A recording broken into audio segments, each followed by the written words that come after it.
0세부터 100세까지 모두 다 책 읽는 다울책 사랑방입니다. 존경합니다. 선생님, 5학년 2학기 국어 교과서에 실려있네요. 글 그림 페트리샤 폴라코. 글쓰기 반 수업 첫날 켈러 선생님은 아무 기척도 없이 교실로 들어와 책상 사이를 왔다 갔다 하며 엄포를 놓았다. 오늘부터 나는 너희 한 사람 한 사람을 완전히 훈련시켜서 진짜 멋진 작가로 만들어줄 생각이다. 정말 기적 같겠지? 하지만 켈러 선생님은 특유의 진한 미국 남부 지방 억양으로 말을 이어나갔다. 이 수업을 만만하게 생각했다면 지금 당장 저 문으로 나가도록. 보잘것없이 짧은 너희의 인생 경험으로는 상상도 못할 정도로 힘들 테니까 아마 이 수업을 끝까지 따라오지 못하는 학생들도 나오겠지? 어쩐지 켈러 선생님이 유독 나만 노려보는 것 같았다. 켈러 선생님은 허리를 꼿꼿이 펴고 똑바로 서 있어서 실제 키보다 더 커 보였다. 특히 교탁에 기대에 설 때면 마치 죽은 나뭇가지에 앉아 금방이라도 사냥감을 획 낚아챌 듯 노려보는 매처럼 매서워 보였다. 첫 번째 과제는 수필이다. 내가 놀라 까무러칠 정도로 재미있는 글을 써오도록.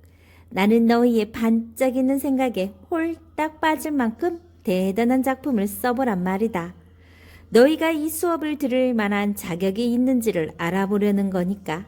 주제는 가족이나 집에서 일어나는 일상생활에 대한 이야기라면 뭐든지 괜찮아. 우리는 허둥지둥 종이를 꺼내 끼적이기 시작했다. 아니, 여기서 말고. 켈러 선생님의 호통에 우리는 바로 연필을 놓았다. 숙제란 말이다, 숙제. 세 쪽 가득 채워오도록. 기한은 내일까지. 나는 마른 침을 꿀꺽 삼켰다. 집으로 돌아오는 내내 나는 줄곧 숙제 생각만 했다. 진짜 잘 써야 하는데. 어느덧 언덕길로 접어들어 집이 점점 가까워질 무렵 옆집에 사는 슐로스 할아버지가 현관 계단에 앉아있는 모습이 보였다. 슐로스 할아버지는 아내를 먼저 하늘나라로 보내고 자식들도 다 커서 떠나 혼자 살고 있었다. 슐로스 할아버지가 나를 보더니 옆에 앉으라는 듯 계단 옆자리를 탁탁 두드렸다. 무슨 안 좋은 일이라도 있었니? 슐로스 할아버지는 막 구워낸 쿠키가 담긴 봉지를 호주머니에서 꺼내 나에게 내밀며 물었다. 유명한 제빵사인 슐로스 할아버지는 늘 호주머니에 쿠키가 들어있었다. 학교에서 가장 깐깐한 선생님한테 배우게 됐어요. 설마 마녀 켈러 말이니? 슐로스 할아버지가 짐짓 충격받은 척 머리를 감싸며 물었다. 나는 고개를 끄덕였다. 우리 두 아들놈도 켈러 선생님한테 배웠지. 나중에 그때의 이야기를 좀 해주마. 슐로스 할아버지와 나는 우두커니 앉아 거리를 가로지르는 전선에 내려앉은 새들을 쳐다보았다. 진짜 잘 써야 할 텐데. 그날 밤 나는 책상에 앉아 글을 쓰기 시작했다. 나는 내 방이 정말 좋았다. 하루의 대부분을 내 방에서 보내는 만큼 방을 쭉 둘러보면서 하나하나 묘사하면 어떨까? 아주 세세히.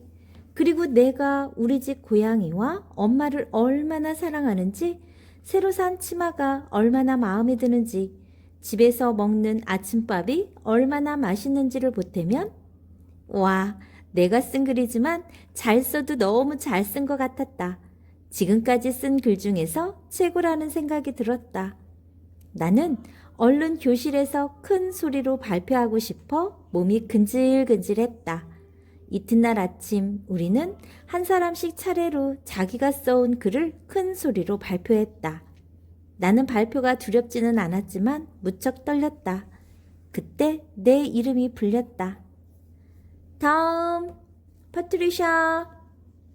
나는 우리 가족과 내 일상에 대해 쓴 걸작을 읽어 내려갔다. 내가 우리 가족 모두를 얼마나 사랑하는지 알면 켈러 선생님도 무척 감동하겠지? 하지만 내 예상과는 달리 켈러 선생님의 숨소리가 점점 거칠어졌다. 퍼트리샤, 넌 지금 사랑이라는 낱말을 고양이에게도, 치마에게도, 이웃에게도, 팬케이크에도, 심지어 엄마에게도 사용하고 있어. 엄마에게 느끼는 감정과 팬케이크에 느끼는 감정이 똑같다는 말이니? 낱말은 감정을 전해주지. 하지만 낱말 하나하나가 가진 차이를 이해해야 해. 자, 다들 주목! 지금 당장 종이에 사랑을 나타내는 낱말을 쭉 써봐. 단, 사랑이라는 낱말은 빼고. 우리는 모두 끙끙대며 머리를 짜냈지만 고작 몇 개밖에 쓰지 못했다. 자, 그만! 켈러 선생님은 교실을 휙 둘러보더니 포기한 듯 교탁 앞에 섰다. 유이어의 뜻을 아는 사람? 고대 물고기 이름 따위가 아니라는 것쯤은 알겠지? 켈러 선생님의 질문에 아무도 대답하지 못했다. 그럼 이것이 바로 오늘 숙제다. 유이어의 뜻을 알아보고 다음 시간에 유이어 사전을 가져와서 사랑이라는 낱말을 찾아보도록. 그날 오후 집으로 돌아오자마자 곧바로 슐로스 할아버지를 찾아갔다. 유이어 사전이라고? 아마 우리 아들들이 켈러 선생님 수업 시간에 쓰던 것이 아직 어디인가에 있을 거야. 슐로스 할아버지는 웅얼거리며 아들들 방으로 느릿느릿 걸어갔다. 아, 그럼 그렇지. 여기 있구나. 슐로스 할아버지가 책더미에서 조그만 종이책 한 권을 끄집어냈다. 모든 낱말이 알파벳 순으로 정리되어 있구나. 어디 보자. 뒷면에는 낱말 15만 개 이상 수록이라고 적혀 있네. 이 사전이 켈러 선생님 수업에서는 성경으로 통하지 않아. 다음날 켈러 선생님은 칠판에 만족스러운, 시원한, 충성스러운 같은 여러 낱말을 쭉 썼다. 그러고는 우리에게 유이어 사전을 뒤져 각 낱말을 대신할 수 있는 낱말을 최대한 많이 찾아보라고 했다. 낱말을 가장 많이 찾은 사람은 금요일 쪽지 시험이 면제였다. 과연 그 결과는? 내가 낱말을 가장 많이 찾아냈다. 마침내 내가 해낸 것이다. 쪽지 시험 면제라니. 하지만 쉬는 시간에 남자아이 2명이 심술궂게 빈정댔다. 이제 퍼트리샤가 마녀의 새 인형이래. 날이 갈수록 켈러 선생님은 온갖 종류의 글쓰기 훈련을 시켰다. 훈련은 다양하게 이루어졌다. 어떤 날은 교실에서, 또 다른 날은 교실 밖에서.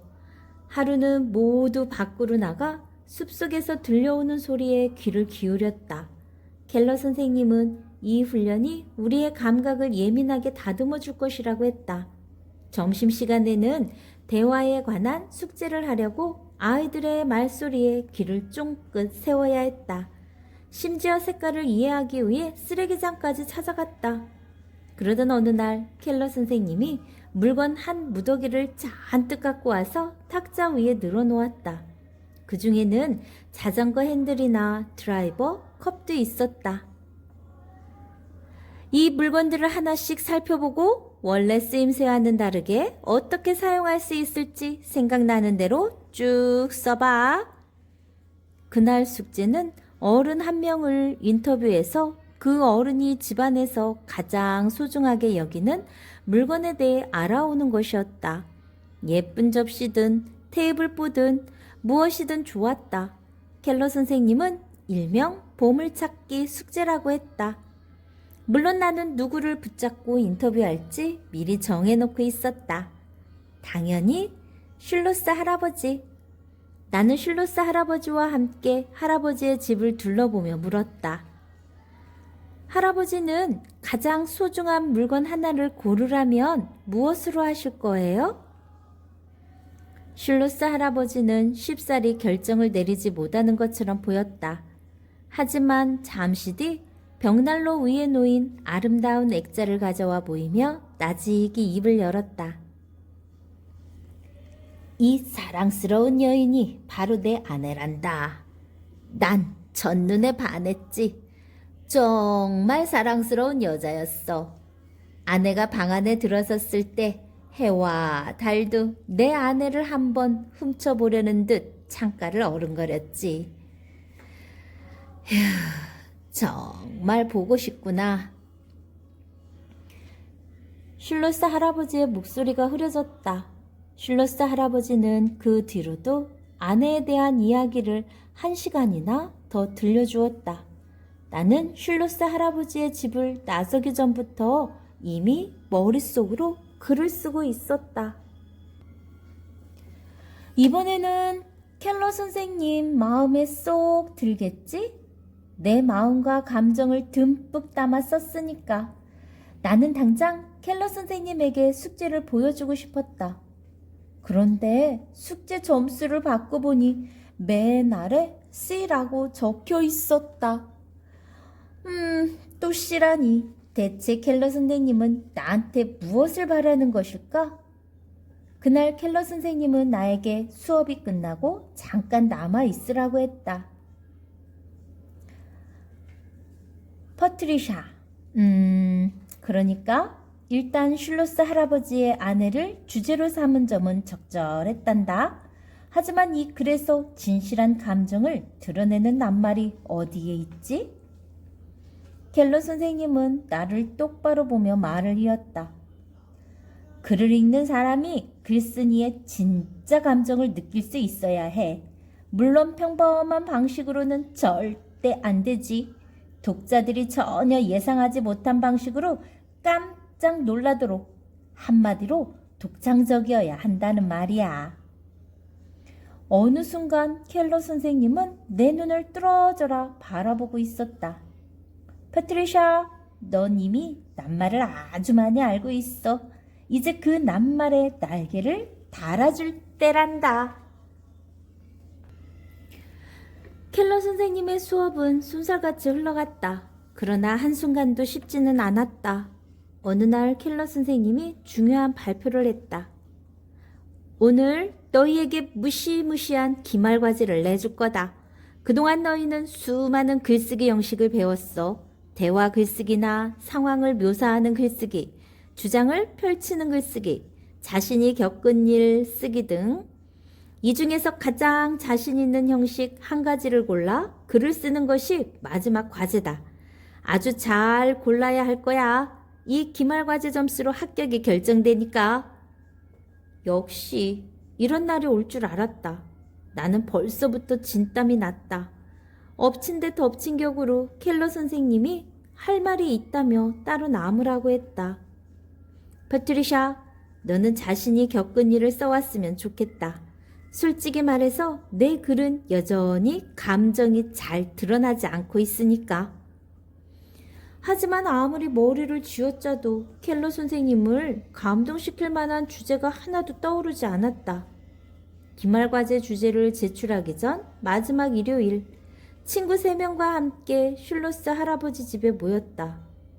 이웃에 사는 할머니가 계단에서 넘어져 뼈가 부러지는 바람에 할머니를 돕는 성금모금 바자회에 내놓을 쿠키를 다 같이 만들기 위해서였다. 참, 그러고 보니 전에 이 할아비가 켈러 선생님에 대한 이야기를 해주겠다고 했었구나. 슐로스 할아버지가 쿠키 반죽을 넓적하게 밀면서 기억을 더듬듯 천천히 입을 열었다. 너희 모두 켈러 선생님이 그저 학생들을 괴롭히는 깐깐한 선생님이라고만 알고 있겠지? 하지만 말이다. 그리 오래전 일도 아니지. 예전에 글재주가 뛰어나서 훌륭한 작가로 성장할 만한 학생이 켈러 선생님 눈에 들어왔단다. 켈러 선생님은 그 학생이 쓴 글의 문제점을 모조리 지적해서 계속 다시 쓰게 했지. 완벽한 글이 될 때까지 몇 번이고 말이야. 단연코 그 학생은 태어나서 그토록 엄하고 힘든 선생님은 만난 적이 없었어. 그래서 그 학생은 어떻게 됐어요? 슈투어트가 물었다. 물론 글 쓰는 사람이 되었지. 시카고에서 가장 큰 신문사에 들어갔단다. 나중에는 워싱턴에서 제일 큰 신문사로 옮겼고 남아메리카에서 중동, 소련에 이르기까지 두루두루 다니며 기사를 썼지. 그러다가 미국 최고의 권위를 자랑하는 보도부문 퓰리처상까지 받았단다. 어쩌면 그 학생은 켈러 선생님이 아니었더라도 훌륭한 글을 쓰는 사람이 되지 않았을까요? 꼭 그렇지만은 않단다, 퍼트리샤. 그 학생의 집은 아이를 대학교에 보낼 여유가 없었지. 켈러 선생님은 그 학생에게 글쓰기를 가르쳤을 뿐만 아니라 학비까지 손수 마련해서 대학에 다닐 수 있도록 주선해 주었어. 켈러 선생님이 아니었다면 그 학생은 평생 아버지의 빵집에서 일할 수밖에 없었을 거야. 슐루스 할아버지는 장난스럽게 눈을 찡긋했다. 그래, 맞아. 그 학생이 바로 우리 아들이란다. 그러니까 그 사실 하나만으로도 나는 기세고 고집센 켈러 선생님에게 감사하지 않을 수 없지. 마녀 켈러라지만 켈러 선생님이 없었다면 어떻게 되었을지. 슐루스 할아버지는 알약을 하나 더 입에 넣었다. 일주일이 채 지나지 않은 어느 날이었다. 나는 여전히 기말과제 주제를 정하지 못한 채로 켈러 선생님 수업에 좀 일찍 도착해서 앉아 있었다. 그때 학교 행정실 직원이 들어와 켈러 선생님에게 쪽지를 전해주었다. 퍼트리샤, 지금 행정실로 가봐야겠구나. 켈러 선생님은 충격을 받아 슬픈 기색이 역력했다. 켈러 선생님과 함께 행정실로 가보니 엄마가 와 있었다. 엄마는 울고 있었다. 엄마는 아침에 슐루스 할아버지가 돌아가셨다고 했다. 갑작스러운 심장마비로. 엄마와 내가 차고에 들어서자 슐루스 할아버지의 두 아들이 보였다. 두 사람 다 상심한 얼굴이 말이 아니었다. 나는 마지막으로 한 번만 슐루스 할아버지 집을 구석구석 살펴보고 싶었다. 다행히 허락을 받아 나는 모든 방을 천천히 둘러보았다. 슐루스 할아버지의 침대에 놓인 베개도 만져보고 슐루스 할아버지가 가장 아끼던 의자의 등받이도 쓰다듬었다. 그러다 우리가 함께 쿠키를 만들 때 슐루스 할아버지가 입었던 요리복을 발견했다. 나는 요리복을 덥석 움켜잡았다. 북받쳐 오르는 눈물을 그칠 수가 없었다. 이제는 하늘도 꼴보기 싫었다. 슐루스 할아버지 같은 사람이 돌아가셨는데 어째서 세상은 이리도 멀쩡히 잘 돌아가고 있을까? 그날 밤 나는 책상에 앉아 정신없이 글을 쓰기 시작했다. 쓰고 또 쓰고 또 썼다. 슐루스 할아버지의 장례식에는 거의 모든 이웃이 참석한 것 같았다. 켈러 선생님도 보였다. 마을 상점들은 이날 하루 문을 닫기까지 했다. 세상 모든 것이 낯설게 보였다. 여기저기 마을 곳곳에 슬픔이 묻어났다. 기말과제 제출 날을 훌쩍 넘긴 어느 날 슐루스 할아버지가 돌아가신 날에 쓴 글을 켈러 선생님 책상에 올려놓았다. 이제는 켈러 선생님이 마음에 들어하든 말든 전혀 상관없었다. 오로지 슐루스 할아버지를 사랑하는 내 마음이 잘 표현되었기를 바랄 뿐이었다. 며칠 뒤 나는 분홍색 쪽지를 받았다. 켈러 선생님이 보낸 쪽지였다. 막상 켈러 선생님의 연락을 받자 가슴이 철렁했다. 이렇게 학기 말에 따로 불러낸다는 것은 좋지 않은 소식을 전하려는 경우가 많았다. 분명 켈러 선생님은 내 글이 마음에 들지 않았던 거야. 처음에는 슐로스 할아버지 생각에 눈물이 고였다가 점점 기말과제 점수가 걱정되기 시작했다. 합격을 못하게 되면 어쩌지?